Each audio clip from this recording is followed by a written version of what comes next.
Hello, hello. Welcome, everyone.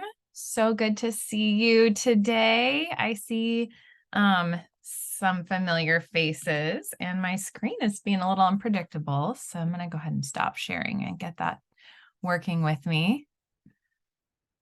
Show me by show of emoji how your day is going so far. Hope it's good. And to do that, go to the reactions button and you can select, we've got, I can never tell if that's laughing so hard you're crying, Jennifer, or laughing so hard you're sweating. Either way, I mean, it's great. Today's the first day of enrollment for seniors at NSU. So it's a little bit of sweating and crying, all the things. So We'll take it. And Jordan Brown, I see the, I call it the Home Alone face, like that. Oh, it's good to be with you in this space today. I hope everyone's doing really well. I know that it's the lunch hour for many folks, and I want to invite you, if you have your lunch and you have it with you, please feel free to eat it. You can turn your camera off if you feel more comfortable eating. Trust me, I know how that goes. I don't feel comfortable eating on camera, so I understand if cameras go off. But we will have some times for discussion as well. So I just invite the group to do whatever feels comfortable for you. Wherever you are in your space, just make sure that you're comfortable, that your seat is comfy. Do kind of like a body scan to make sure that you're feeling all right, that you're hydrated, you have a drink, water, something next to you so that you're comfortable during this next hour. And we're going to have a lot of fun because it's transfer week, and we are excited to celebrate that with you today. My name is Latta. I'm the Executive Director of the Tulsa Higher Education Consortium, and I'm so thrilled to see members of our consortium institutions here on this call today. If you would, let me ask you to share a little bit of information in the chat box. Can you put your name, your role, and your institution or your organization in the chat box? And if you'd like to add for extra credit, one way other than attending this session that you are celebrating Transfer Student Week this week. I'll give everybody a chance to share in the chat box, and I'll kind of model while we're letting people into the room. But one way, other than attending this session, that we are celebrating Transfer Student Week as a consortium is by attending the events that your institutions are hosting for transfer students. We tried to curate as comprehensive as possible of a list of all of those events and are sharing those out on our social media. If you don't follow us on social media, please do, so you can see, what are our 8 institutions doing to support transfer students. Oh, and I see Dr. Wyatt is headed to the Oklahoma Statewide Transfer Conference tomorrow. If you are also headed to the conference, feel free to put an emoji or a reaction.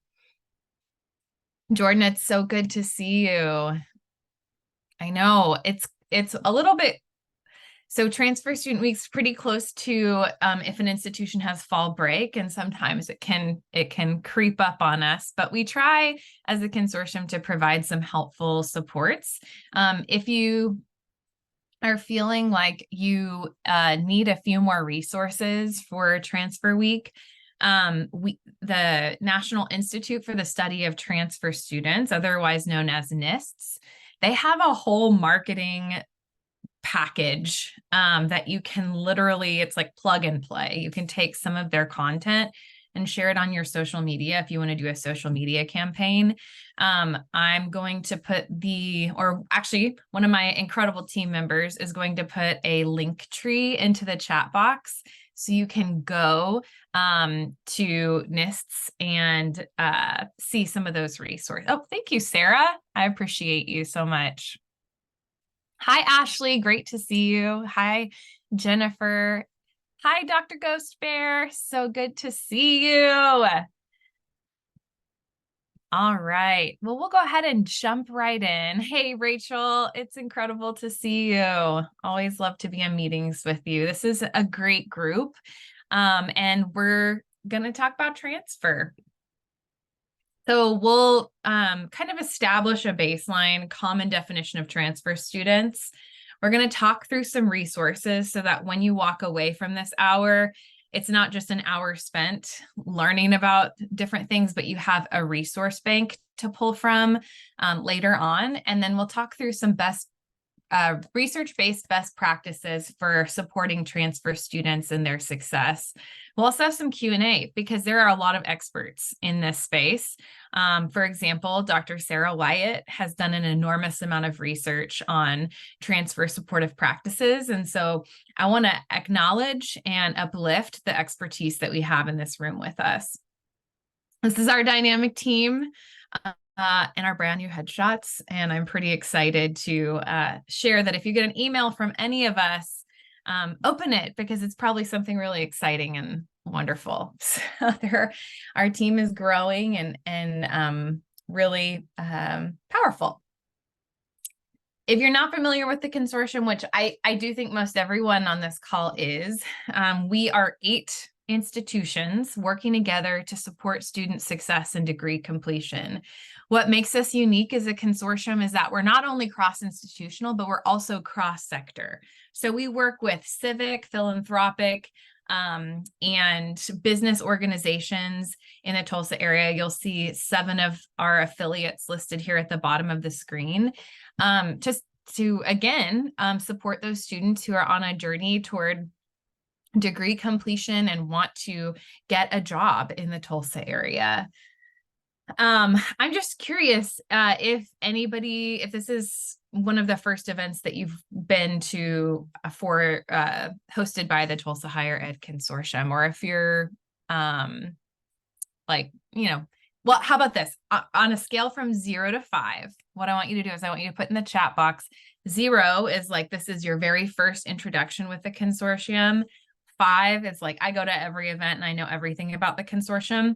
Can you rate your familiarity with the consortium and throw it in the chat box for me? Awesome. Oh my goodness. I'm so excited. Great. So we have an entire scale ranging from 0 to 4.25 right now. So feel free to ask questions along the way. So the really amazing thing about the Tulsa Higher Education Consortium is that we were founded on transfer. So way back in 2018, the presidents of 7 institutions at the time, there were just 7, identified the need for a more cohesive structure for higher ed institutions in Tulsa, namely because Tulsa Community College is the largest community college in the state and supporting, at any given moment, over 20,000 students as they're on their way to associate's degree or certification, and recognize the need to create seamless transfer pathways to a bachelor's degree, recognizing that we have a lot of options for higher ed in Tulsa. And so they came together and said, let's create a cohesive structure. And this was over the course of 2018 and 2019. The institutions did like a transfer focused self-study to see how well are we supporting transfer students. And through that process, which was funded by the Schusterman Family Philanthropies and supported by the John Gardner Institute, the colleges and universities learned a lot, that they had got lots of recommendations for how to more effectively support students. And one of those ways was to come together as a consortium. And so long story short, in 2020, there was a task force that formed, and they interviewed other higher education consortia across the nation. There are about 60. And they learned from their structure, what would it look like to create a formalized working group of higher education institutions in Tulsa. And in 2021, formally launched the consortium. We are the only consortium in the state of Oklahoma that is a cross-institutional, cross-sector consortium. And we're part of the Association for Collaborative Leadership, which is a nationwide group of consortia. There are so many benefits to being in a consortium structure. Number one, this space is a professional development space where all of our members are invited to be a part of learning and collaboration. We also provide communities of practice. We're able to have a website, Tulsa Higher Ed, which I'll show you in just a little bit, tulsahighered.com, which serves as a hub for students or prospective students who may want to go to college, but they don't know the first place to start. And so it kind of provides a landing page and that launching pad for them. Before I get into who is a transfer student, any questions about the consortium or our formation? You can come off mute if you'd like, or type in the chat box.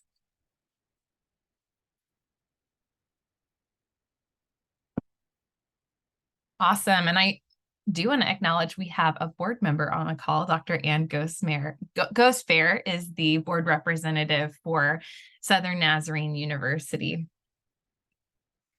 All right, so let's talk about transfer. Who is a transfer student?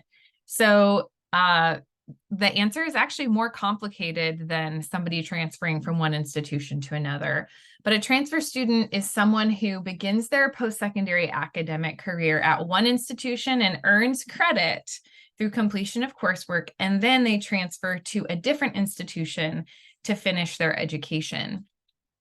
Some of you may be familiar with the fact that there are lots of types of transfer. So there's what's called a vertical transfer, which if you think of a TCC student who maybe moves through their coursework at TCC and then transfers to NSU or RSU or SNU or any of our institutions, that's a vertical transfer. A lateral transfer might be 4-year or a bachelor's degree granting institution to bachelor's degree granting institution. So if a student transfers from RSU to NSU or vice versa, that's a lateral transfer. A reverse transfer is when a student transfers from one institution to another and then retroactively earns a degree through, like, once they've done a course audit and they recognize, oh, I have enough credits to have earned an associate's degree. So that's kind of a reverse transfer, a little more complicated. And then swirling, which I find to be the most interesting term of all of these, is when individuals transfer between multiple institutions. We know from research that about 40% of all college students will transfer at least once during their academic career. So paying special attention to transfer students is critically important. Typically, transfer students are sophomores or juniors credit-wise. Whenever they are typically they're sophomores or juniors if they're a transfer, but that's not always the case. So we can't always make that assumption. So I do want to show this. So this is on the right side of the screen. This is what's called an articulation agreement, or also a transfer pathway. We kind of call it a few different things depending on which audience we're working with. If we're in higher ed spaces, using the phrase articulation agreement is probably the most familiar. If we're working with students, transfer map is a little more accessible. But these are those documents that show every semester, these are the courses that students need to take. For example, this one is a TCC to NSU, bachelor's in education. Child development. So it shows students every semester what courses they need to take at TCC, and then when they transfer to NSU. Since the consortium was formed, you can see the growth and the number of these transfer maps that has occurred. So starting with 23, now we're actually over 152. I want to just encourage the group to think through, like, what's the benefit of having and increasing the number of transfer maps over time? How does that benefit the student?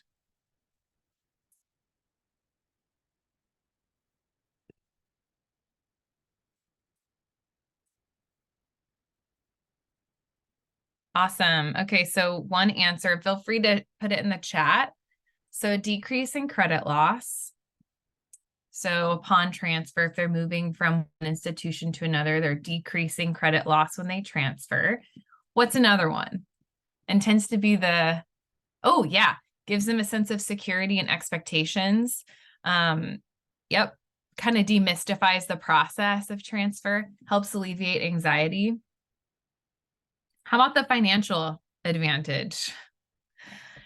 Not having to pay for extra coursework that isn't needed, that won't actually count toward the degree. It's actually more cost effective to have these transfer maps in place for students, especially those students who see finances as one of the biggest hurdles for their degree completion.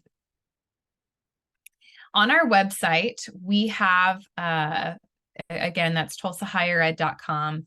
We have all of the transfer maps that are offered by our institutions, and you can search.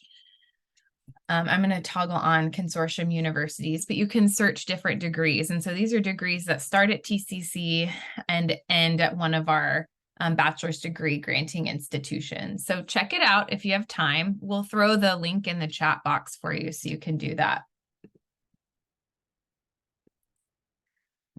When we talk about Tulsa area transfers, again, I already talked about TCC, and so TCC provides all of the lower division coursework in the Tulsa area, and then students typically transfer to one of our receiving institutions or bachelor's granting institutions.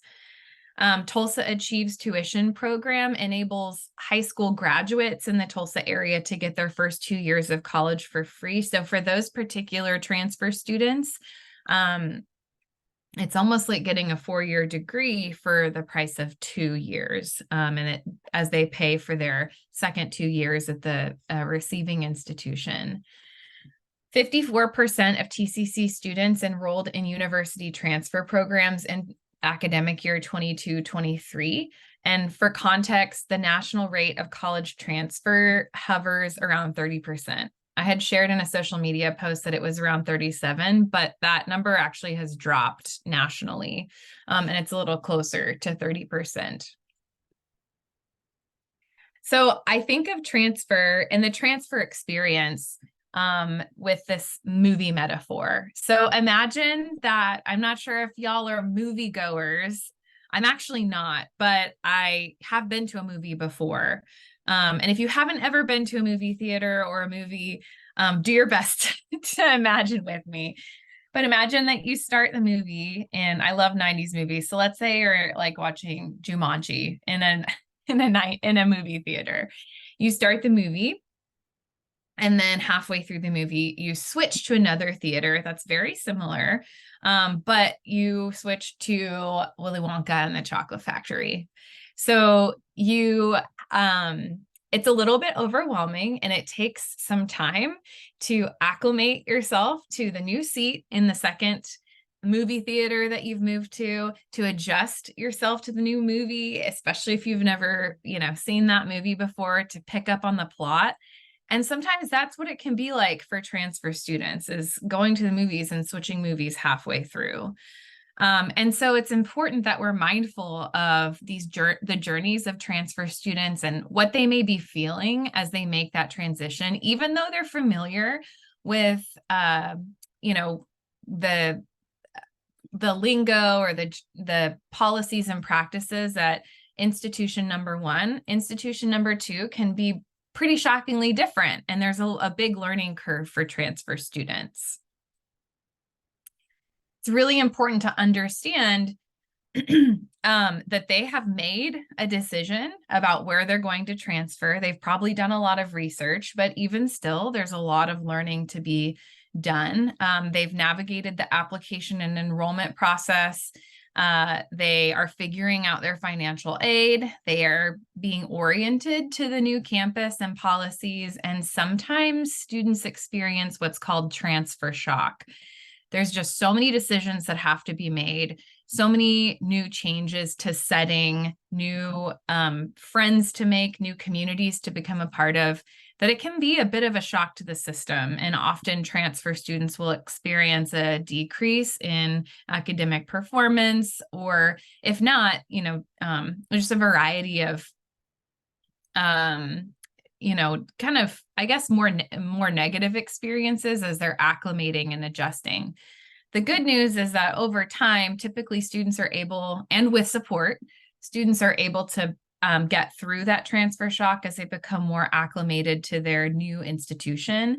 And they're able to get, kind of pick up into their pathway at the next institution. Has anybody encountered a student that has kind of experienced that transfer shock?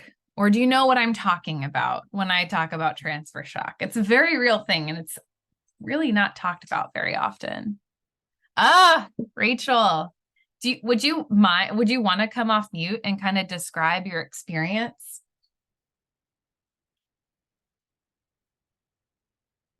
Sure. Yeah. Yeah. And Lee Goodson and I used to have this conversation because it took me 7 years to get a 2-year degree, first of all. So that was my starting point. And then graduated with way too many credits just because there wasn't the kind of academic counseling that there is today. Ended up spending a lot of money at University of Phoenix. And back then they had on campus, and I felt like I got a quality education, but I paid a lot of money for it because I just didn't understand how to navigate to another institution.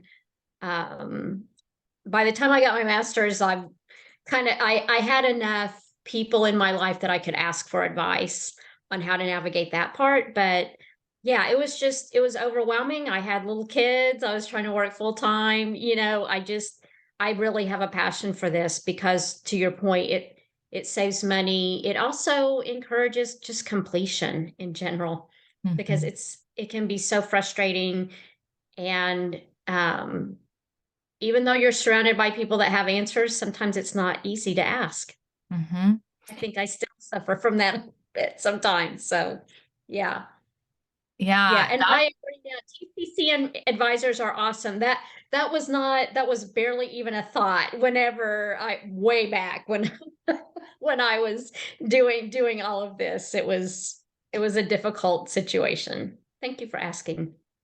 Yeah, absolutely. And I think your point about having that point of contact that is trusted and that feels like a trustworthy or somebody that's going to point you in the right direction, it's so critical. It's just making it easy to access that person can be the challenge. And so I'm glad to see too in the chat, Dr. Gosper mentioned the TCC advisors who are doing such a great job, and the SNU advisors really being that warm, inviting presence to help, like we said earlier, kind of demystify or give that sense of security, like Charlene said on the call. So this journey and recognizing the nuance is so, so important.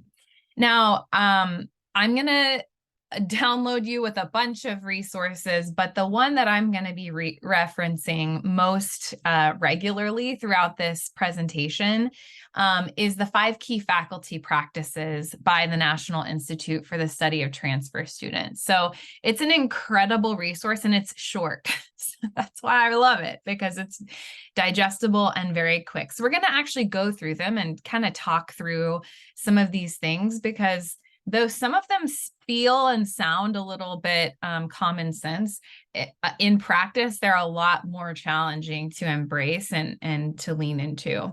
Also, shameless plug for NISTs. They are just an incredible resource for anything and everything transfer. They have a resource base that you can search any National Student Clearinghouse data set. It's an amazing resource. So in this document, there are five practices that NISTs recommends.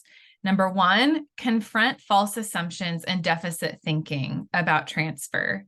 Number two, know who your transfer students are.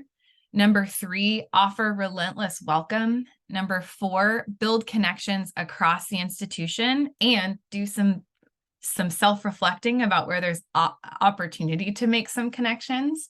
And number five, work to improve systems and structures to benefit transfer students. So the first one, confront false assumptions and deficit thinking. So really dig deep and identify what mindsets might exist both personally and on your campus about transfer. Are those mindsets that transfer students are not equipped to, I guess, participate in like research opportunities? Sometimes transfer students don't even have an opportunity to throw their hat in the ring to be involved as research because they weren't there since they were a freshman, but they are very qualified. Are there mindsets about community college? I mean, when we look at the historical perspective of the development of community college, when it was started about 100 years ago, it looks very, very, very different today than it did 100 years ago when junior colleges were a thing. And they are extremely well resourced and producing students who are ready to make the transfer to a receiving institution. Facilitate meaningful connections between transfer students' learning and their communities. Again, to that point with research, and also we see this with leadership. So there are, I think almost all of our institutions offer presidential leadership cohorts. And often those cohorts start in freshman or sophomore year. Well, if a majority of transfer students are sophomores or juniors, then they enter the receiving institution. They've already missed the opportunity to be a part of that leadership cohort, even if they are amply qualified to be an incredible leader. And then last, adopt an equity-minded approach. We recognize, like Rachel shared, everybody's journey is so different. So Rachel's situation, it took her 7 years. She needed, like you said, Rachel, like that point of contact, that direction to help get through that 7-year journey. And when we're talking about equity, we're not talking, it's important to clarify that we're not talking about equality, everybody gets the same thing, but rather we're talking equity, where you pay close attention to each student's individual needs, the journeys that they've been on, the life circumstances that make up what they're bringing to their class every day as they're pursuing their degree, and then adjust to meet those needs. The second recommendation in the NIST's resource is to know who your transfer students are.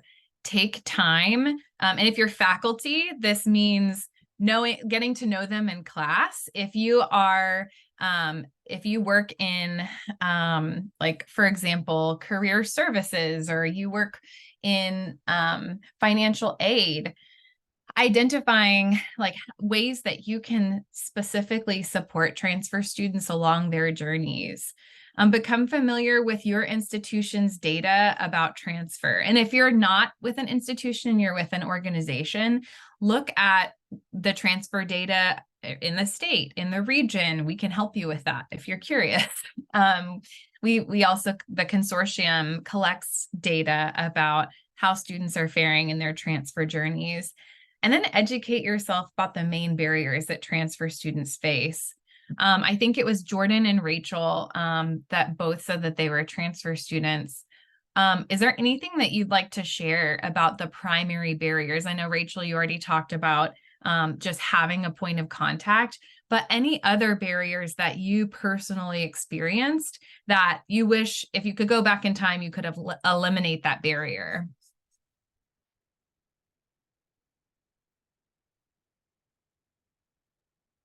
I think I would just like to add, there's really been this boom in the last couple of years as TCC has implemented EDGE into our Tulsa area high school students.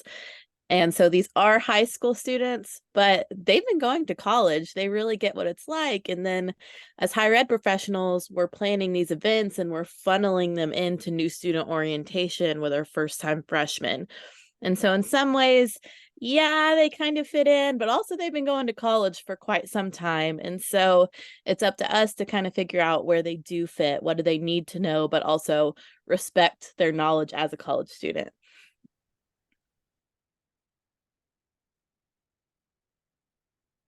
I think that Laura, oh, sorry. What I love about your website is, um, it answers that question, what is next? What can I do next? What is a possibility? Because it's not always clear. And so, I just think having those kinds of supports there, like you're offering, are really valuable. And so my son went to Tulsa Tech. He's had a job for the last few years, and he's ready to take that next step. And even though I'm coaching him, he's still a little nervous about what it means. Even though he's been off campus and been in this other kind of more higher ed campus environment, because he didn't go maybe straight from tech to TCC. He's nervous about how to navigate that. So I just think those kinds of supports of explaining to young adults what's next and how do I even understand what to do next. And I think that's also another example of how TCC's actually done a really great job on how to apply for TCC, and it's pretty step by step, and you know what's going to be next. But I think it's just how hand-holding to help them understand what the possibilities are. Yeah. Thank you so much, Rachel. I think you said it absolutely the best. Like you use the phrase like hand holding, just like really demystifying this, what can be a very complicated process. I think too, like examining the process and doing some, like, that's kind of hard to self-reflect, especially if an institution is like, well, we have to have X, Y, and Z. But is there a way that things can be consolidated or simplified so that it doesn't feel like such a puzzle to figure out in order to transfer? And then also considering like proximity and location on campus. Like, where are students having to go? Are they having to travel all over the entire campus in order to get answers to questions about finances? How's my financial aid going to work now that I'm a transfer student? Where's my advisor? Things like that. So it could be something as simple as physical location of offices. But this really does require whoever you are, whether you are working for an institution in any role or capacity, or a community member, or just interested in this, to listen to what students are experiencing, what the pain points are, and then figuring out creative solutions to addressing those pain points. There's another reality, and this is kind of, this is like general over all 8 institutions, what we're seeing, that there are a lot of diverse learners. So we know that there's about a 50-50 split between students who are 18 to 24 and students who are considered adult learners above the age of 25. And what those students need is very, very different. What their life circumstances are very different. When they need to take classes, all of those things are very, very different. So understanding, if you're at an institution, what students am I serving? and how can I better support them is incredibly important. We are a high transfer area because we know that this 37%, it's actually quite a bit lower than that after looking at the latest statistics, but the national college student transfer rate about 37%. But at TCC, that number is closer to 62%. So we know we've got a high transfer population. We also know that our students are very diverse, both like age, race, ethnicity. And so if we're, maintaining an equitable lens, really paying attention to who our students are, where they come from, and what life experiences they have is incredibly important to creating supports that are going to help them move from one institution to that bachelor's degree. If you're interested in equity-focused resources, this slide, which can be accessed in our link tree, is incredibly helpful. There are so many great resources out there for supporting students in an equitable way. The third recommendation from NISTs is to offer relentless welcome. And this National Transfer Student Week is really, I haven't heard of anybody amplifying it quite as much as NISTs is. I think they probably created it. And it is one way to celebrate transfer students. So we know that, also transfer students tend to be underrepresented in scholarship categories. So, and that's across the nation. That's not just in our region. They're often overlooked, but they have the most complicated journey to completion compared to students who are at one institution for all 4 years. Eliminate barriers to entry. Learn from the students about what their most frustrating barriers are and then fix them. That sounds really basic, and I know it's more complicated than that in practice, but really, if we're going to support students effectively, have to be willing to think creatively and find solutions to policies and protocols that might be too complicated for them to navigate. Affirm students' capacities to learn and succeed, and normalize help-seeking behaviors, and put in place supports for accessing help. For those institutions that have TRIO programs, which are for first-generation college students, TRIO is a program that does this so well. And if you're not familiar with TRIO, we'd love to connect you with somebody who can tell you everything about TRIO that you'd ever want to know. But provide opportunities to build social capital. So like that movie metaphor, moving from one movie theater to the next, it's like you have to completely orient yourself to a new movie, a new theater, a new seat, whoever's sitting next to you in class or in the theater. But requires a lot of adjustment. And so make it as easy to build social capital as possible, because when people feel that sense of belonging, they're more likely to stay and persist. Offer transfer-specific orientations for students. Like Dr. Wyatt said, it doesn't make a whole lot of sense for somebody who's been in college for 2 years to get the exact same information that a freshman would be getting, because those two people need very different resources. So consider providing orientations that are focused specifically for transfer students. Create tutoring supports, and then connect students with financial aid counseling. Like advisement is incredibly important for transfer students. Oops. Build connections across the institution. So if there's a structure at your institution for creating peer-to-peer relationships, really amplify that and share that with your students. Connect students to colleagues in student affairs and other departments. So be that connector, that person who links a student up with an advisor or somebody who can be their person and their advocate on their journey. Involve transfer students in high impact practices. So like I said earlier, those research opportunities. Transfer students want to research too. They want to be involved in internships and service learning and study abroad. And so when you're offering those opportunities, make sure that you're thinking about transfer students and do they qualify? Would they have received this information if they're transferring their junior year? And if there's a breakdown in the system where they're not getting that information, then patch it up so that they can participate as well. This is a really cool resource developed by TCC that I think is a really great example of this building connections across the institution. So it's kind of like a semester by semester guide of like who you need to meet, who you need to come in contact with, kind of bringing all the pieces together in one resource just to demystify that process for students. And last but not least, work to improve systems and structures. Explore the transfer data at your institution and look at your transfer system in context. At your institution, do you have a page for transfer students on your website?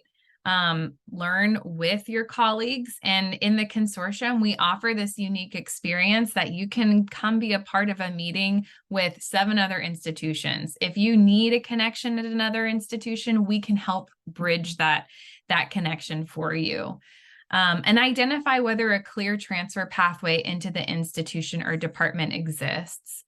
The beauty of having our business and industry partners as a part of the consortium as affiliates is that we can see in the Tulsa area, what are the biggest needs in our economy, and identify what are these in-demand pathways where we maybe don't have a transfer map, where we need a transfer map. One that comes to mind quickly is mechanical engineering. There's been an increased need for mechanical engineers. And so multiple institutions within the consortium have created transfer pathways in mechanical engineering to help meet that need.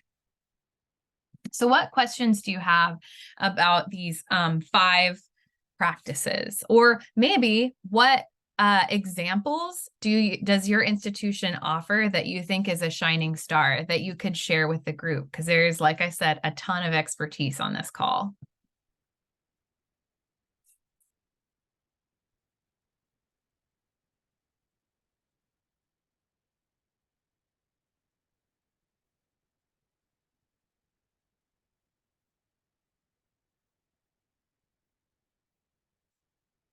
And maybe, and you can throw it in the chat box too, maybe a strong example of some practice that your institution has adopted. I know one example that I can think of off the top of my head, TCC has developed Transfer Thursdays, where they invite the bachelor's degree granting institutions to come in and tell their faculty about transfer pathways, transfer pathways, but also the degrees that institution offers, so that faculty know, oh, my students that are taking my classes are going to be thinking about transferring. Where can I point them in the direction?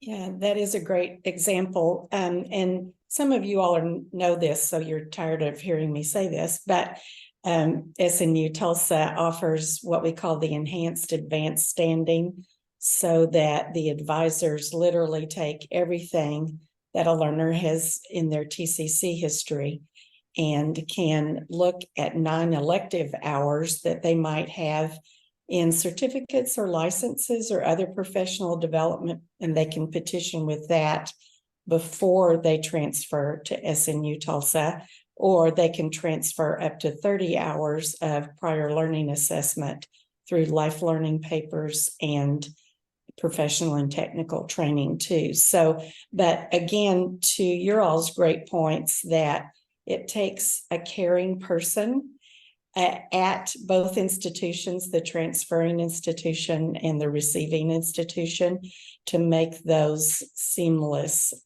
things happen. Absolutely. Thank you so much, Dr. Ghostbear. And the work that SNU is doing in honoring prior learning assessments and skills is really revolutionary.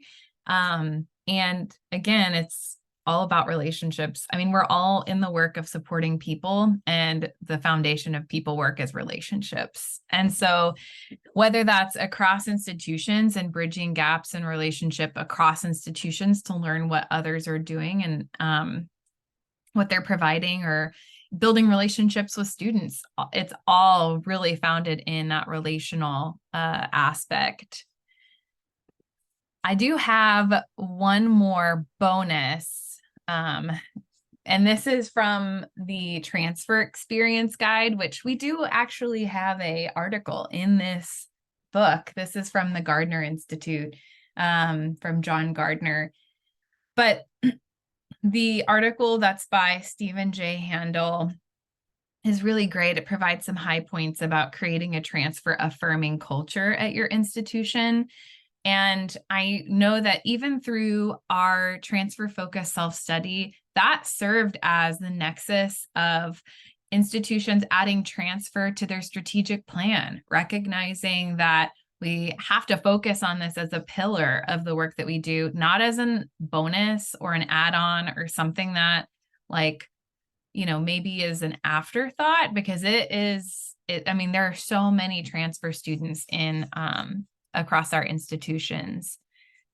Let's see here. Oh, and I think, Michael, did you have something to add? Yeah, I was just gonna make a comment or maybe ask a general question for anybody. The recommendations are great and the examples are awesome. I would love it all. The question that kind of comes up is, I guess, when, for maybe a receiving institution, when is a student officially a transfer student? And why I asked that question is, is it like when they, like on, August 16th, like start taking their, credit hours at your institution kind of after transferring, or, and I guess the implication is like, when are they eligible for like all of the great opportunities that in examples that, you provided, right? So if we want, research experiences and internships, what I'm getting at is, could a student be eligible for those things at a four-year university, maybe even before they've enrolled and taken a class at that university? Yeah, maybe I'll just leave it there. Well, actually, maybe we call those like pre-transfer opportunities, right? TCC, I think, has implemented a question on their application. It's like an intent to transfer question. And I think it asks, it may or may not ask about degree program, but I think it asks, which institution are you thinking about transferring to? And it just seems like we could maybe do a lot with that, like, okay, well, you want to go to NSU or SNU or any of the others. Could we like link up somebody from that institution and say, hey, like you're at TCC full time, that's great. Even though you're not here yet, like, here are some things you could do, with our faculty, or just different things that we might offer to kind of get that transfer moment like pushed as early as possible. And then you kind of start building this institutional identity with, with the student, So just a thought or a question, but I don't know if anything like that is happening anywhere, but wanted to put it out there. Michael just said institutional identity, and I saw Dr. Wyatt's face light up, because that is her passion and her focus of study. Dr. Wyatt, do you want to add anything on institutional identity, and also like how this relates to Michael's question?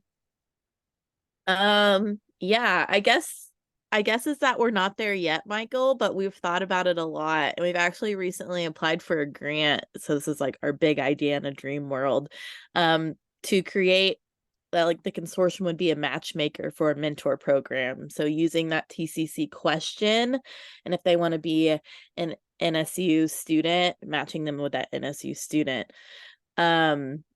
Because I don't know, I mean, I'm big on institutional identity, and I think we need to start building that before that transfer shock and all that overwhelming anxiety is happening, because we can alleviate it if they already feel like an NSU Riverhawk while they're still at TCC. But there's no one from TU on the call, but I did want to brag about them, is that they do have a transfer mentor program. And it is after matriculation, after the transfer student comes here and they match them with a current TU student. So they're doing it on the TU scale, and I think it's going pretty well. But I think as consortium institutions, we could make it a little bit bigger. And even things like we've heard from other consortia about like the Alamo district in San Antonio. They provide like if you have a like the gym membership to one institution, you can like share across, or library, and actually like library access is huge, especially for if a student's doing research. And then also sporting events, access to sporting events. If a student's starting at, TCC and then transferring, like, I mean, we're in like the area of the country where sporting events matter a whole lot, specifically like if you have a football team or something like that. And so that is also really helpful to developing that institutional identity. What other examples exist that either you've heard of, you're interested in, or that your institution is doing right now to support that early development of institutional identity?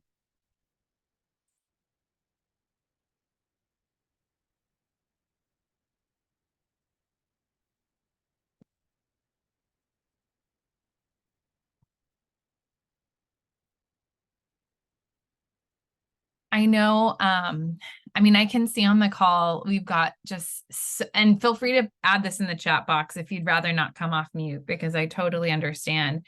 But I see NSU, Dr. Hopkins on the call, and the work that they're doing with concurrent and dually enrolled high school students and creating institutional identity is really, it's really trailblazing work. It's really great. I know there are more, so I'll let you think about that and add it to the chat if you'd like. There's a lot of research out there that talks about student IDs. It's really interesting. I can share it with the group, but that identification, if it says SNU on it, then in my picture, that means I'm an SNU student. So there's a lot of stuff out there how that kind of changes the student's identity and how they're ready to go. So it doesn't always have to be a big fancy program. They were going to get a student ID anyway. Could we move it up a little bit into the summer? Yeah. Awesome. Thanks so much, Dr. Wyatt. Yeah, I've heard some institutions talk about dual admission. As maybe something to work towards. So even as a student might be coming into, we talk about TCC because they're, big lower division provider, community college, but even as they're coming into TCC, is there, if they meet certain criteria, or at some point, even if it's after the first semester, could they secure admission to a 4-year? And then again, if they're taking their next semester exclusively at TCC, they're still admitted, but that maybe feels like the first like official step to being recognized by that receiving institution, even if you haven't enrolled in credit hours. But maybe that's a thing to keep working towards.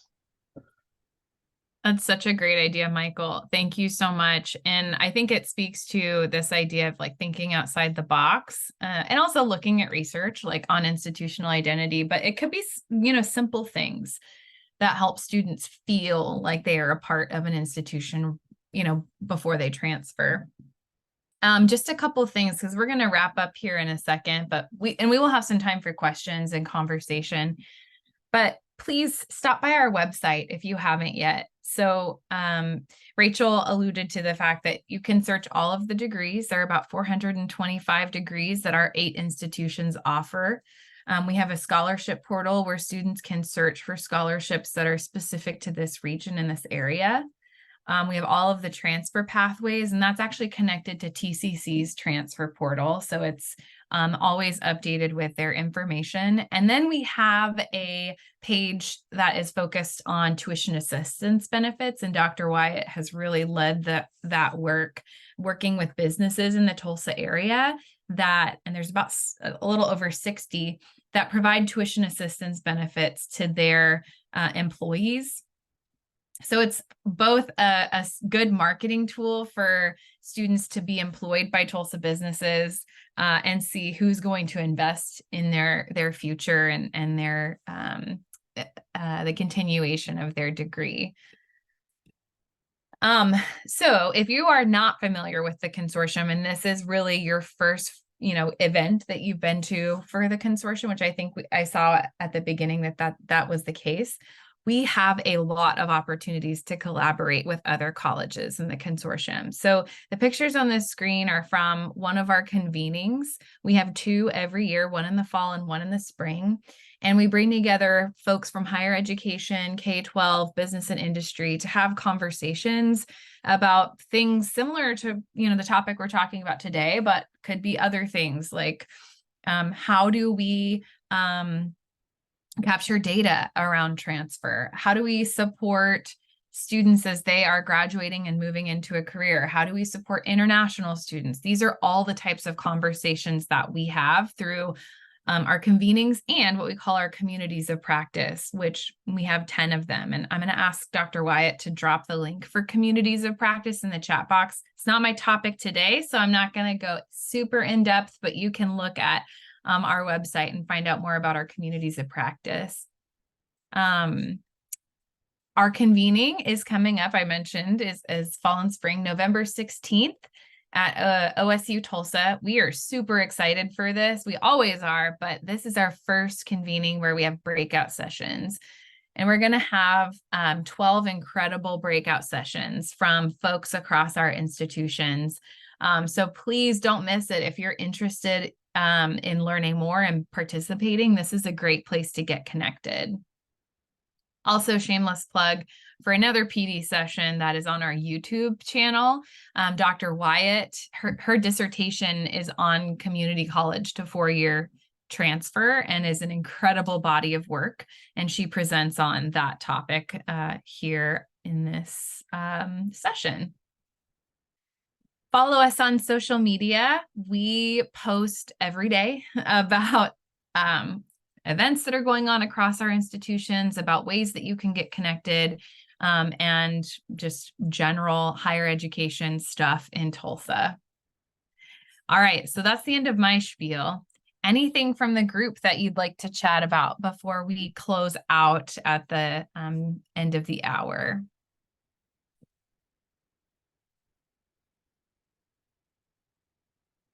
I'm going to ask my team one more time to put our link tree in the chat box. This link tree links to all of the resources that I shared today, including the presentation. And if you go in, I think it's the very top one, it's transfer resources. There is a whole host of transfer specific resources that you can access. And other stuff too. So take a look and see what we have going on. We've also linked out to some of the other transfer events that are happening this week. Again, check out our social media, sign up for our newsletter to learn about what's going on in higher ed in the Tulsa area. So with that, we'll go ahead and conclude, although I will hang out on the Zoom call if anybody wants to stay and chat. Just a quick thank you to you, Dr. Latta and Dr. Wyatt and everybody at the consortium. You all are such great leaders, and it's so wonderful to be together and not feel alone out here. Thank you. Thank you so much, Dr. Ghost Bear, and thank you to everyone on the call. And we really are in this together. It's complicated, sometimes delicate work, and we need a community to do it together.